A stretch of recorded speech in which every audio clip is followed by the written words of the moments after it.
Compañías multinacionales tienen equipos activamente viendo este tipo de ataques en la Deep Web. Entonces, es común que cuando tú has sido víctima de un ransomware, ya otras empresas sepan que tú fuiste parte de esa situación. Entonces, te buscan, te dicen, oye, a ver, explícame, porque entiendo que tuviste un ataque, un ransomware sobre tu información. Quiero entender qué información mía fue comprometida. Y entonces ahí es cuando entras al análisis de jurídico, de entender, bueno, cuál era mi obligación de notificarle a esta empresa, en qué momento le debió haber notificado, qué le respondo, sabiendo que estoy en un proceso de investigación y probablemente en una situación muy incómoda para decirle, pues toda tu información se perdió o toda tu información pues está en manos de criminales. Todo ese acompañamiento es en donde nosotros ayudamos a las empresas a tomar las buenas decisiones, ¿no? Las correctas decisiones con base en las circunstancias de cada quien. Ciberataques, fraudes cibernéticos, vulneraciones a la privacidad, robo de identidad, phishing, malware, ransomware. Todos estos conceptos que para la mayoría de nosotros pueden resultar ajenos, pero al mismo tiempo muy interesantes, son el día a día de nuestro invitado del día de hoy. Estamos muy contentos de recibir aquí en nuestro podcast Abordando Derecho a Guillermo Larrea. Guillermo es el socio más reciente de nuestra firma Hogan Lovells en México y bueno, pues estamos contentísimos de recibirlo. Y bueno, pues Guillermo, muchas gracias. Qué bueno que te animaste a participar en el podcast. Alex, un placer. Estamos encantados de estar aquí y bueno, platicar con ustedes en este foro increíble. Sí, claro que sí, Guillermo, muchas gracias. Les platico un poco sobre Guillermo. Guillermo viene a encabezar la práctica de compliance, de investigaciones y de ciberseguridad aquí en nuestra firma en México. Guillermo tiene pues más de 20 años de experiencia dedicándose justamente a estos temas, al compliance. Y bueno, pues a través de los años ha ido desarrollando muchas herramientas que le permiten dar hoy en día pues un gran servicio a los clientes y sobre todo estar al día, ¿no? Porque al final del día, Guillermo, pues te mueves en un campo que pues tiene un ritmo vertiginoso, ¿no? Todo lo que está sucediendo y cómo pues la arena va cambiando drásticamente en muy poco tiempo. Les doy algunos datos nada más de Guillermo. Guillermo, desde luego, es abogado, estudió un LLM en la Universidad de Pensilvania y actualmente es doctorando en Derecho por la Universidad Panamericana. Como les decía, él viene junto con un equipo dedicado a estos temas de compliance y un tema que me gusta mucho y que de alguna manera tú has acuñado y estás desarrollando este tema del compliance digital. Así es que, Guillermo, nuevamente, muchas gracias y bienvenido. Gracias, un placer. Guillermo, platícanos, si te parece, un poquito para empezar a abordar el tema de lo que tú haces, de esto, lo que mencionaba yo, tu día a día. Muchas gracias, Alex. Y bueno, gracias a todos. A ver, mi práctica se desarrolla alrededor del concepto de compliance. Desde muy temprana edad me llamaban el chavo del código de conducta, el abogado del código de conducta, y de alguna manera buscábamos el comportamiento ético de las empresas. Eso migró muy rápidamente a los temas de anticorrupción, prevención de lavado de dinero y antifraude en las organizaciones en una etapa preliminar. Y dediqué buena parte de mi vida al desarrollo de prácticas de white collar crime en Latinoamérica, digamos, previo a mi incorporación a Hogan. Y posteriormente los temas de corrupción, lavado de dinero, en estas investigaciones que hacíamos, teníamos como hilo conductor siempre los temas de privacidad. ¿Por qué? Pues porque cuando tú haces una investigación, lo primero que tienes que hacer es tomar los dispositivos de los cuales son parte de la evidencia que vas a mostrar en una investigación de estas, ¿no? Y los temas de privacidad nos llevaron a ciberseguridad y aspectos de tecnología. Entonces, hoy podemos decir con mucho orgullo que tenemos una práctica de compliance muy amplia que tiene dos grandes rubros. la parte de Business Integrity, que sigue contemplando la parte de corrupción, prevención de lavado de dinero, fraude y sanciones. Y por el otro lado, el Digital Compliance, que abarca los temas de privacidad, protección de datos personales, ciberseguridad y nuevas tecnologías como inteligencia artificial. Nuestro hilo conductor son los assessments, son las investigaciones que se derivan de estas prácticas y coordinamos, digamos, estos proyectos pues, con el resto de la firma, ¿no? Tenemos ahora sí que mole con todos. Así que pues esa es parte de nuestra actividad y encantado de platicar un poco más de ello hoy. Sí, claro que sí. Muchas gracias, Guillermo. Oye, pues como te lo he comentado, me parece muy interesante y creo que todo este conocimiento que traes a la firma, pues sin duda generará un valor agregado para nuestros clientes. Y si te parece, platiquemos ahora de este segundo rubro que tiene que ver con la parte digital, con la parte de tecnología. En estas investigaciones que realizas tú, digamos que es con lo que más frecuentemente te topas. ¿Cuáles son los ataques a los que alguna vez escuché por ahí que pues cualquier persona que se conecte a Internet puede ser víctima de un ciberataque, de un fraude digital, y pues realmente hoy prácticamente todo el mundo está conectado a Internet. Desde luego las empresas, y con lo que yo me he topado es un poquito que las empresas, desde luego, realizan esfuerzos importantes de prevención, de capacitación a sus empleados para evitar caer en estas conductas. Sin embargo, pues los ataques cada vez son más sofisticados. La gente que está detrás de ello, pues también es gente inteligente que está buscando cómo llegar. Y siempre que haya este margen de intervención humana, por más que tengamos muy buenos softwares de protección, firewalls, etcétera, siempre habrá esta intervención humana y que es donde a lo mejor a mí me ha tocado ver al menos que es donde están como más expuestos, ¿no? Entonces, platícanos un poquito sobre esto, qué es lo que, reitero, más frecuentemente les toca vivir, que pudiéramos compartir con el público y que consideres tú que, digamos, son los temas donde hay que poner especial atención. Sí. Mira, el gran reto en los temas de Digital Compliance es la desinformación y la falta de capacitación de los equipos que atienden tanto la parte preventiva como la parte reactiva cuando tienes un incidente. Tenemos muchos años diciendo que hay un error fundamental en las organizaciones en donde por un lado está la parte de tecnologías de información, TI, y por el otro lado está el departamento jurídico. Y son dos entidades que no se hablan, que no se comunican. Y hoy esa realidad tendría que cambiar. Y tendría que cambiar porque tecnologías de la información tramita, da seguimiento, por ejemplo, a contratos de contratación en la nube, a los firewalls, a los antivirus, a todo lo que permite proteger a la compañía desde un punto de vista de ciberseguridad. Y el departamento legal está centrado en los temas transaccionales, pero no ve generalmente este tipo de cuestiones fundamentales. Hoy, si tú estás en una nube, pues tus servidores y tu información están en otros servidores que no son los tuyos. Uh-huh. Y si no tienes control sobre tus propios activos, pues tienes un problema, ¿no?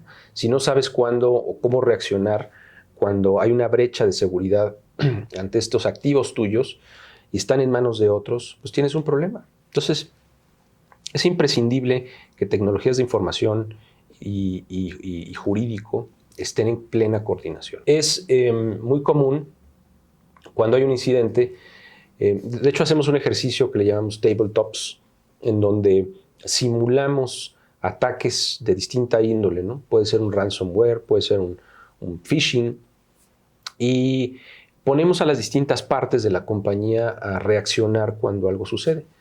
Las dinámicas son increíbles y la realidad es que nadie sabe qué hacer, ¿no? Siempre uno está culpando al otro y es que, bueno, no sé a quién. Entonces, esos momentos de crisis que son fundamentales y van a pasar, porque en la ciberseguridad hay un lema que es, no es que te prepares para que nunca te pase, es que te va a pasar. La pregunta es el cuándo. Y tienes que estar preparado para este incidente, ¿no? Para poder reaccionar cuando pierdes información, cuando te han hackeado tus archivos, cuando no puedes accesar a tus llaves, o simplemente porque un empleado se ha llevado información personal que tiene que notificarse a los titulares a partir de la brecha de seguridad. Entonces, hay retos enormes, pero el central es falta de capacitación y la comunicación entre áreas de tecnologías de la información y jurídicas. ¿Qué tan importante es, Guillermo, que las empresas tengan protocolos? Es decir, que en algún lado esté por escrito inclusive qué es lo que se tiene que hacer ante esta eventualidad que, como dices tú, va a pasar y se trata de estar preparado cuando eso pase, ¿no? Haremos esfuerzos importantes por prevenirlo, pero algún día va a pasar o puede pasar. Y entonces es también muy importante ver cómo actuamos ante la brecha o cómo ante la crisis. Entonces es recomendable que tengan un protocolo y asumo, si es el caso, también que pues ese protocolo no nada más esté ahí guardadito en algún lado, sino que a partir de ese protocolo se hagan las capacitaciones. Sí, y bueno, no solamente es recomendable, sino es jurídicamente necesario. Es decir, hay obligaciones de las que se deriva que se tienen que tener los protocolos. En la ley de datos, puntualmente, pues el reglamento es muy preciso en cuanto a tener medidas de seguridad técnicas, físicas y administrativas. Entonces tú tienes que tener medidas de seguridad que garanticen que tu información, la información personal está resguardada y procesada adecuadamente. En el sector bancario hay protocolos para el tema de reacciones en materia de ataques. Cuando tú tienes una vulneración, estás obligado a informar dentro de un determinado tiempo a la Comisión Nacional Bancaria de Valores, y así nos podemos ir por nichos. Cada industria tiene cierta regulación que le es aplicable a la propia naturaleza del protocolo, pero con independencia de la regulación, es que sin esos protocolos, vuelvo al tema, no tienes capacidad de reacción ante lo que pasa. En esto hay dos premisas fundamentales. La conducción de un ataque debe tener una conducción legal. Hay un error, digamos, de concepción de industria, que pues estos temas van y se los dan a un técnico, ¿no? Que se mete y empieza a buscar y entender si fue un ataque, de dónde, si son ucranianos, que si son locales, etc. Pero no hay una conducción legal. Si tú metes al técnico, pero no estás siguiendo la norma, en el proceso de remediar tu vulneración, puedes acabar haciendo otras torpezas que te traigan nuevas responsabilidades. Y puedes no estar mapeando tu verdadero riesgo jurídico o tu riesgo con tus stakeholders. Entonces, estas investigaciones deben de tener una conducción legal, por un lado. Y por el otro lado, deben ser, de fácil resolución, la toma de decisiones prácticas. Porque cuando todo el mundo está en crisis, cuando la empresa está absolutamente hackeada, tú no quieres una historia, no quieres un memorándum jurídico o no quieres un análisis técnico diciéndote que la vulneración vino de tal o cual forma. Tú quieres que se resuelva el problema. Y eso es un poco en lo que nosotros tenemos gran experiencia, que es pues apagar los fuegos, ¿no? A partir de que el miembro del consejo o la dirección general te dice, oye, tuvimos este problema, ¿cuál es el 1, 2, cuál es la receta que tienes para poder subsanar esa brecha y mitigar lo más posible tus responsabilidades? Y ahí podemos hablar de cuáles son esas responsabilidades, ¿no? Empezando por temas de datos. Si tú tienes datos, pues hay leyes específicas que te regulan en ese marco. Sí. Obligaciones contractuales.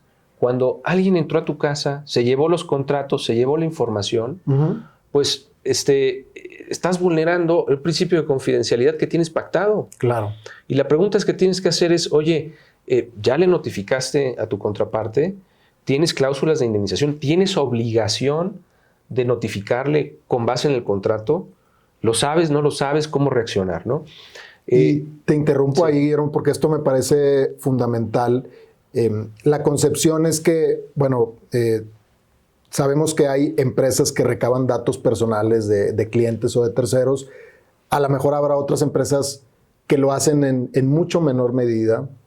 pero al final del día siempre habrá un nivel de recolección de datos y al menos cuando yo escucho, cuando platico de este tema, mucha gente se centra justamente en decir, bueno, es que en mi caso, por el giro, soy una empresa privada, no estoy en estos sectores especialmente regulados, pues no pasa nada, no le tengo que resolver el problema, claro, y evitar que vuelva a pasar, pero no le tengo que avisar a nadie. Y esto que comentas tú es que en realidad cualquier empresa, por los contratos que tiene, ya tendría que estar al menos pensando si tiene que notificarle a personas específicas. No estamos hablando a lo mejor necesariamente de hacer algún aviso o anuncio a una entidad regulatoria, no estamos hablando necesariamente de hacer un anuncio público, fuimos hackeados o sufrimos un ciberataque, pero a lo mejor sí tienes que hacer notificaciones puntuales, ¿no? Sí, por supuesto. Y, a ver, siempre tienes que hacer, con base en la ley mexicana, un análisis de significancia, de si el impacto afecta de manera significativa los derechos morales o patrimoniales de aquellos usuarios de datos. Tú tienes que evaluar si estás en ese supuesto, porque si estás obligado a notificarle al titular. Y luego, insisto, puede ser que estés obligado a un regulador, pero el escenario se complica en este mundo que digitalmente, naturalmente hay una internacionalización. Déjame darte un par de ejemplos. Si tú tienes información de ciudadanos europeos en tus bases de datos, ¿no? Pues ya puedes tener un impacto con la GDPR, con leyes en Europa. Si tienes servidores en California y no están tus servidores en México, porque pues, o es una nube o porque estás bajo un esquema de contratación, por cualquier razón, pues puedes tener una aplicación de ley extraterritorial a ese simple análisis de las notificaciones, donde ya no estás hablando de ley mexicana, estás hablando de ley de California, ley europea. Entonces, como el flujo de la información virtual es natural a nivel internacional, de la misma manera es la intervención internacional de la regulación.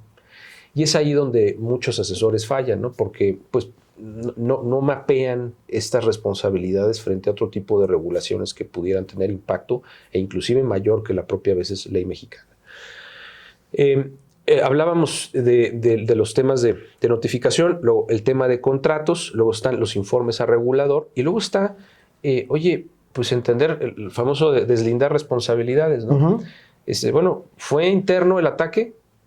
O sea, te van a acusar a ti que tú participaste y que esto fue para beneficio tuyo o tus empleados estuvieron involucrados. Pues tienes que investigar, uh-huh. Te tienes que meter a hacer el análisis. Y luego, bueno, si no lo son, o si lo son, pues hay que presentar una denuncia. Uh-huh. ¿Para qué? Pues para que tengas coadyuvancia y coordinación con las autoridades. Pero luego en ese camino hay muchísimas cosas que suceden que están en la preocupación de los propietarios o de los directores, que es, pues, ¿dónde están mis activos? Mi información está encriptada. ¿Y qué pasó con los fondos? No, pues hicimos una transferencia y está ahora en California. ¿Podemos retrotraer los fondos? ¿Podemos jalarlos?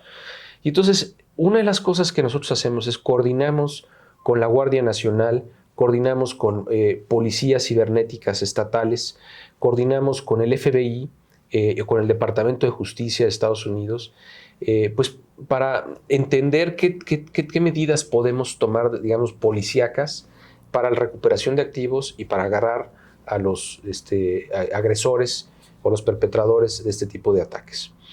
Entonces, es una combinación de manejo de efectos jurídicos uh-huh. con manejo de efectos fácticos de lo que está sucediendo en ese momento del ataque, sí. De cuya resolución depende el éxito de cómo acabes al final de esa cadena del incidente. Sí, porque de ahí viene luego el factor comercial, ¿no? El factor reputacional de la propia empresa, donde, bueno, además de las implicaciones jurídicas, además de estos temas de si le voy a notificar al regulador, a contrapartes, a anuncios públicos, el tema ya propiamente penal, ¿no? De la investigación que se tiene que abrir, pero reitero, este tema reputacional de, oye, ¿cómo me van a ver mis clientes a partir de este evento, ¿no?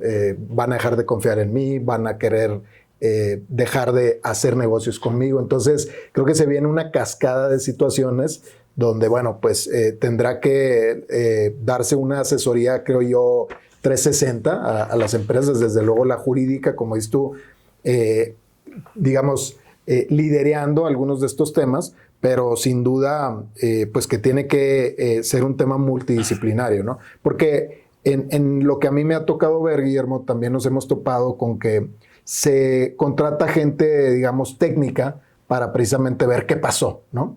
Y esta gente técnica es muy buena para lo que hace, pero desconoce de protocolos, desconoce de procesos legales, ¿no? Entonces aquí vienen los famosos temas de la cadena de custodia, cómo recabaste la información, estás dejando huella, no estás dejando huella, estás alterando, no estás alterando. Cuestiones de este tipo, ¿no? Mucho más técnicas. En toda esta experiencia, Guillermo, que has ido acuñando, ¿cuál es de manera reciente lo que más te ha tocado ver? Entiendo que pues, los ataques pueden ser muy variados, de muchos tipos, incluso que pueden tener distintos objetivos, ¿no? Danos, por favor, algunos ejemplos de lo que recientemente te ha tocado ver. Mira, los menciono y luego los desarrollo. Los temas de ransomware están muy presentes, ¿no? Hubo un bicho que es Lockbit 3.0, que ya ha sido un poco desarticulado por el FBI, pero que dio mucha lata a muchas empresas mexicanas, donde es un ransomware agresivo que te encripta tus archivos, tú no puedes acceder y te piden el pago de una cantidad, generalmente en algún tipo de criptomoneda, para recuperar tus activos. Okay. Entonces, una de las preguntas que enfrentaban las empresas es, ¿qué hago? No puedo desencriptar mis archivos. No estaba la llave todavía descifrada para poder atender ese tipo de incidentes. Entonces, pues sabías que tus archivos iban a desaparecer, podían desaparecer, y que luego además los iban a colgar en la Deep Web. Y entonces imagínate información de accionistas, información de patrimonial de los dueños de las empresas colgada en la Deep Web. Entonces, una de las cosas de las que más nos preocupamos, por un lado, pues es entender metodologías para desencriptar. Segundo, asesorar de si pagar o no. El pagar puede tener repercusiones de lavado de dinero. Hay empresas que deciden hacer esos pagos y hay empresas que deciden no hacerlos, que es realmente ampliamente la recomendación. Pero bueno, pues vas a sufrir la pérdida absoluta de tu información. Entonces, pues entrar en un proceso de recuperación de archivos, ¿no? Si es que existen los backups o en material físico para volverlo a digitalizar, es parte del entendimiento. Y luego el visitar en la Deep Web estos sitios en donde se puede estar comerciando o accediendo a la información que te encriptaron, ¿no? Y poniéndose a disposición de otras personas que van a hacer después mal uso en perjuicio de la compañía, que esa es realmente la gran preocupación de estos procesos de encriptación. Entonces, de ahí tuvimos muchas participaciones con varias empresas mexicanas que sufrieron desafortunadamente estos incidentes. Entonces, básicamente en el ransomware lo que hacen es que de alguna manera controlan tus archivos, los secuestran, los tienen ahí, y para liberarlos te están pidiendo el pago de una recompensa, de un rescate, ¿no? Así es. Con una situación donde las empresas están verdaderamente en un aprieto porque, como comentabas tú, por un lado, bueno, está este temor, esta gran posibilidad de perder su información o que la información sea divulgada y ya no la puedas controlar. Pero por otro lado tiene, bueno, pago, pero a lo mejor luego si pago, yo me meto en un problema también por pagar, ¿no? Y luego, como dices tú, si hay contactos internacionales, pues se puede empezar a complicar aún más esta situación, ¿no? Porque pues desde luego tendrás que lidiar con la ley mexicana, pero también tendrás que lidiar a lo mejor con otras leyes que a lo mejor sancionan de forma más severa el tú acceder a un pago, ¿no? de este rescate, ¿no? Correcto. Y en el camino, pues, ¿qué pasa? Que ahora compañías multinacionales tienen equipos activamente viendo este tipo de ataques en la Deep Web. Entonces, es común que cuando tú has sido víctima de un ransomware, ya otras empresas sepan que tú fuiste parte de esa situación. Entonces te buscan, te dicen, oye, a ver, explícame, porque entiendo que tuviste un ataque, un ransomware sobre tu información. Quiero entender qué información mía fue comprometida. Y entonces ahí es cuando entras al análisis de jurídico, de entender, bueno, cuál era mi obligación de notificarle a esta empresa, en qué momento le debí haber notificado, qué le respondo, sabiendo que estoy en un proceso de investigación y probablemente en una situación muy incómoda, para decirle, pues toda tu información se perdió, o toda tu información pues sí está en manos de criminales. Todo ese acompañamiento es en donde nosotros ayudamos a las empresas a tomar las buenas decisiones, ¿no? Las correctas decisiones con base en las circunstancias de cada quien. Entonces, pero lo describes perfectamente. Ese es el escenario de un ransomware. En el ransomware. Ahora, ¿qué otro tipo de ciberataques o fraudes te ha tocado ver? Otra cosa que está muy, muy común y que lo hemos platicado con autoridades norteamericanas es el BEC, es el Business Enterprise Compromise, ¿no? Que generalmente es un ataque a los sistemas de una compañía que se comprometen formalmente y que te llevan a realizar ciertas acciones, o sea, a comprometer tus activos de alguna manera. Por ejemplo, casos muy frecuentes en este momento es que se infiltran a través de un correo electrónico de un proveedor o de un cliente, generan una cadena de phishing, ¿sí? Y a partir de eso se genera una comunicación en donde confunden a las partes que participan en la cadena y, por ejemplo, pues el contador de la empresa acaba haciendo una transferencia a una cuenta que no es la que tendría que haber depositado esas cantidades. De estos hemos visto muchos, ¿no? En donde pues acaban haciendo transferencias que acaban en Estados Unidos o en otras jurisdicciones y bueno, pues el tema es cómo recupero ese dinero que acabo de transferir a una cuenta que no era la de destino. Claro. Porque primero, pues le seguirás debiendo a quien era tu acreedor original y por el otro lado, pues ahora estos pillos andan ocupando tu recurso, ¿no? Entonces, sí, y creo ahí el agregado de que al final del día, si bien fue a través de engaños, voluntariamente entregaste ese dinero, ¿no? O sea, tú entraste a tu cuenta con tus tokens, con tus claves, la persona que estaba autorizada realizó el pago, ¿no?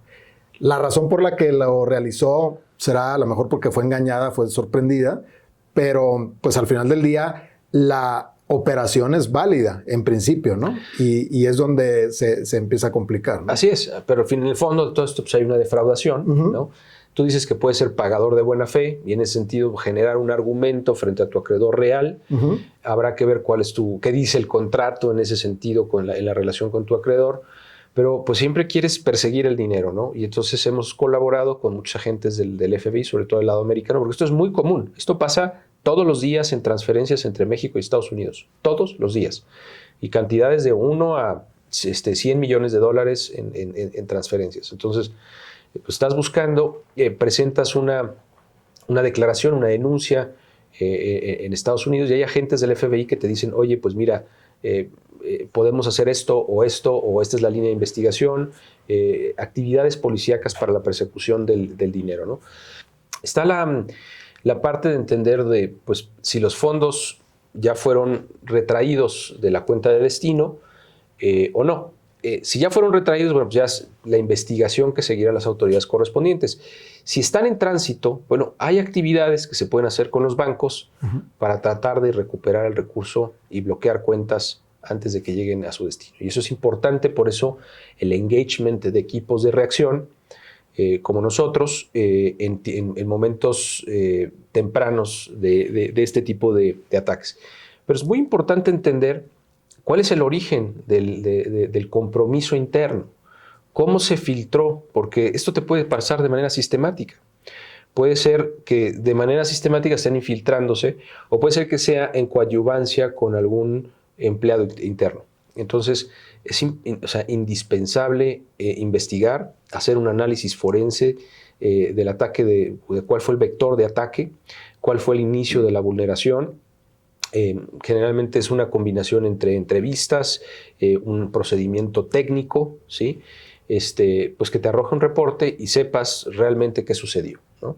Porque si perdiste el dinero, bueno, pues ese eso es comúnmente lo que sucede, ya no hay nada que hacer. Ujú. Pero la pregunta es si te va a suceder de manera Nuevamente. continua, ¿no? Ujú. Entonces, pues es ahí donde puedes invertir un poco y tratar de mitigar.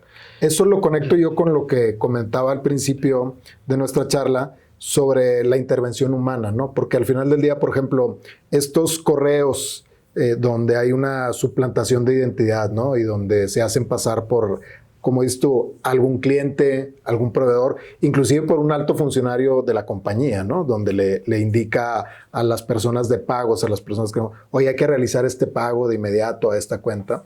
Entonces, nuevamente interviene el factor humano, ¿no? Me ha tocado ver donde a lo mejor el dominio lo varían literalmente por una letra o por un carácter, inclusive en lugar de una L ponen un 1 y en el tipo de letra se parecía mucho y así es como logran entrar, ¿no? Entonces, habrá esta primera parte tecnológica de protección, pero al final del día, si logra pasar ese correo y llega a la persona, pues de nuevo, que las personas estén debidamente capacitadas, ¿no? Y que las personas de pago digan, oye, y estén entrenadas para, oye, aunque recibas un correo del director general, del CEO, de repente diciéndote, oye, hay que hacer este pago, tú no lo vas a hacer, tienes que seguir un protocolo, ¿no? Aunque sea, de nuevo, la máxima autoridad dentro de la empresa, hay que tener esta capacitación para decir, oye, no es normal que el CEO me vaya a mandar a mí un correo y al menos tendría yo que cuestionarme, ¿no? Al menos tendría yo que decirle a la persona que tengo al lado, ¿cómo ves? Antes de ponerme nervioso y decir, me está escribiendo el CEO dándome una instrucción, déjame la cumplo. Claro, y déjame completo lo que acabas de decir y luego saltamos al tercer tipo de ataques que hemos visto. En esto que dices que a veces cambia un carácter, ya hemos visto ataques justamente en este tema que es el mismo correo. No hay variación, las letras, los caracteres son exactamente los mismos. Hay una suplantación, digamos, de la IP del correo electrónico, de la base del correo electrónico.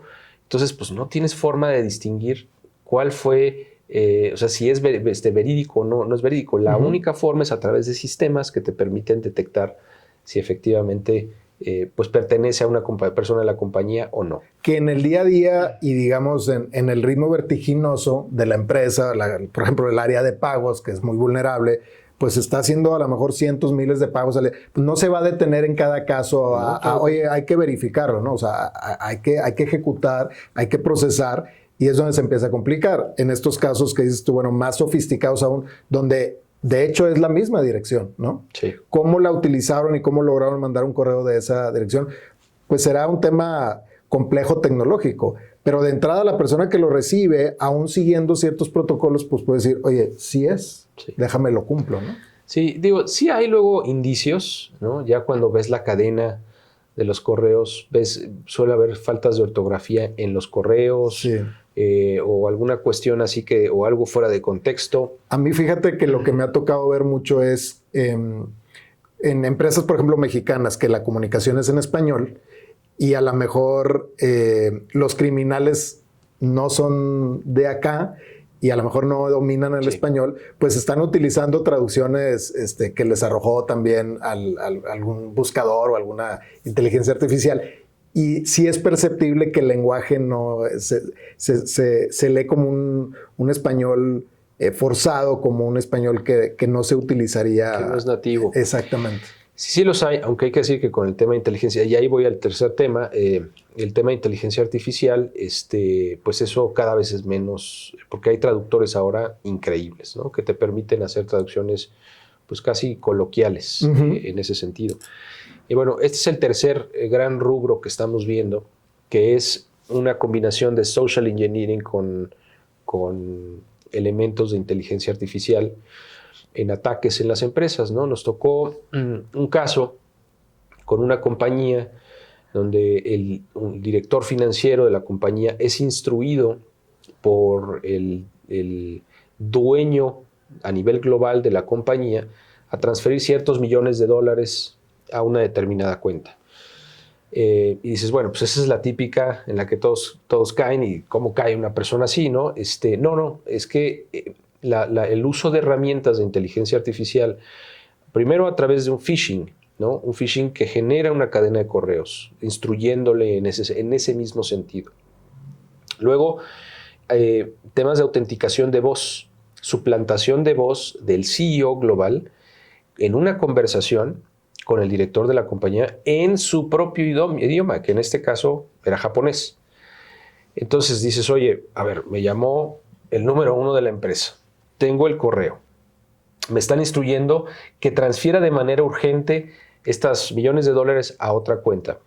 Oye, ¿es estándar? No, no es estándar, pero me está llamando el número 1, no lo voy a cuestionar. Entonces, y más en culturas de luego sumisión, como suele ser la cultura también japonesa, ejecutaron la transferencia. Entonces, esto de los deepfakes, el uso de inteligencia artificial, voz, fundamentalmente, pero otro tipo de estrategias de suplantación de identidad. Inclusive, pues ya vemos ahora imagen, ¿no? Imagen.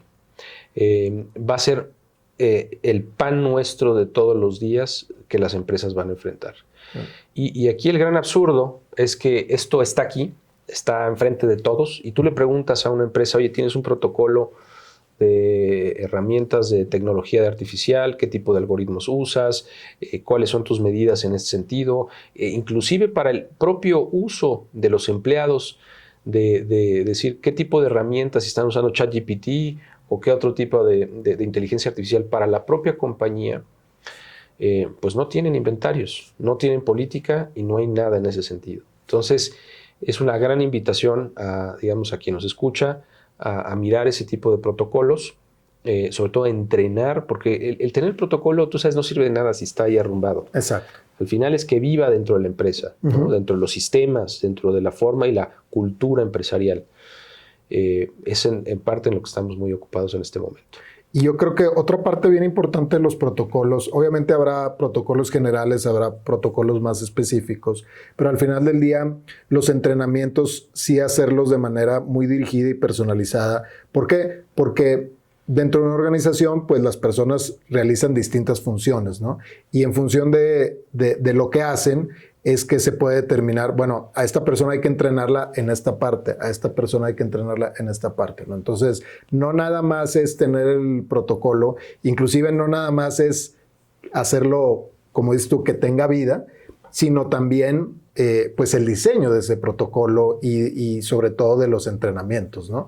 Y recordarle sobre todo a nuestra audiencia que todo esto no nada más busca prevenir, no nada más busca saber qué hacer en el momento de crisis, sino que también busca mitigar responsabilidad, ¿no? Ese es el enfoque, ¿no? En la prevención, todo el mundo la quiere, pero generalmente sucede, al menos en países latinos, cuando ya tuviste un problema, ¿no? Entonces es cuando te metes a entender estos protocolos. Pero hoy estos temas es tan absurdo como tener la puerta abierta de tu casa, ¿no? O sea, si tú tienes abierta la puerta de tu casa, pues se van a meter, ¿no? Entonces no te quejes si se meten y se llevan cosas. Pues lo mismo, a nivel de sistemas, tener un buen inventario, tengo una fotografía que me gusta mucho, una imagen que siempre compartimos en nuestras charlas, en donde invitan al salón de los grandes señores tomadores de decisiones del Consejo de Administración al señor de ciberseguridad, ¿no? Dibujado como una persona más en un cuarto oscuro, viendo temas de tecnología de información. Pues hombre, consejos de administración que no estén viendo los temas de tecnología seria y no tengan una línea de reporte sobre el estatus de su compañía, pues creo que están en un gran déficit ante la realidad simplemente de sus sistemas y desde luego la realidad del mundo empresarial de hoy, ¿no? Esto es imprescindible para la viabilidad de los negocios y la seguridad de las propias empresas. Guillermo, pues muchísimas gracias por estos minutos. Nos encantó tenerte y escuchar de todo esto, que creo que desde luego platicamos hoy sobre el enfoque más empresarial, pero esto también está en nuestra vida diaria, ¿no? O sea, el tema famoso de sobrino, deposítame 3,000 pesos, amigo, deposítame 3,000 pesos, 2,000 pesos. Pues reitero, así como hay ataques a las grandes corporaciones y de cientos de millones de dólares o de pesos, también hay ataques individuales a cada persona, a nosotros mismos, que también son iguales de peligrosos y que creo que también a nivel personal debemos de tener, desde luego, las mismas precauciones, pero también buscar capacitarnos y estar preparados, porque al final del día, pues es una jungla allá afuera y como bien dices tú, la traemos a casa, ¿no? Están nuestros hijos utilizando redes sociales y teniendo acceso a Internet y a todos estos tipos de ataques. Entonces, inclusive otros colaboradores dentro de casa a los que también se les puede ir atacando para tener acceso a la casa, ¿no? Entonces, creo que nos llevamos muchos aprendizajes que, de nuevo, aplicaremos seguramente al tema empresarial, pero también lo podemos hacer en lo personal. Sí, desde luego. Ahí, digo, en ese sentido, Alex, el propio FBI está recomendando que las familias elaboren códigos que solamente las familias conozcan para no ser víctimas de extorsiones o esquemas a través de inteligencia artificial. Entonces, con tu hijo, decir, oye, vamos a pactar una clave, un color, una determinada cosa que sepa que eres tú, ante la duda de pues una superposición de su identidad en el mundo digital. Entonces, es una gran recomendación que podemos llevar al escenario personal. Y bueno, encantado de hacer esta charla. Yo espero que sea la primera de muchas, me vuelvas a invitar. Por supuesto. Y sigamos platicando de estos interesantes temas. Muy bien, pues a nuestra audiencia, gracias por acompañarnos el día de hoy. Espero que se lleven algo valioso de esta charla. Y bueno, pues recuerden seguirnos en nuestras redes sociales de Hogan Lovells México, nuestro canal de YouTube. Y bueno, por aquí está Guillermo Larrea, ya incorporado de lleno a nuestra firma. Y desde luego nos reiteramos a sus órdenes. Hasta luego. Muchas gracias, hasta luego.